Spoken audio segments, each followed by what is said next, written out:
Hi friends, అందరికీ నమస్కారం. ఈరోజు ఈ వీడియోలో నేను ఒక ఒక పర్సన్ వంకాయలపాలెంలోని ఒక ఆయన అండి, పెద్ద ఆయన ఇండివిజువల్గా ఆయన స్థలంలో కొంత పంట అనేది పండించుకుంటున్నారు. ఆ పంటలోని నేను ఇప్పుడు ఒకటి చూశాను, ఒక లీఫీ వెజిటేబుల్ అనమాట. అదేంటో కాదు, మింట్ అంటే దీన్ని తెలుగులో పుదీనా ఆకు అంటారు. ఇక్కడ చాలా ఉంది ఆకు, మాత్రం చూపిస్తాను మీకు ఇప్పుడు. ఇదిగోండి, చూడండి, ఇదంతా పుదీనా ఆకే.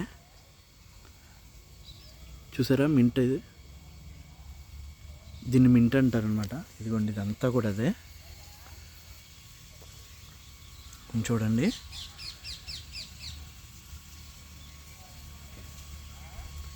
ఇంకా చాలా. ఇదేమో జామ చెట్టు, గోవా ఫ్రూట్. ఇదిగోండి, పైన జాంకాయలు కూడా ఉన్నాయి చూడండి.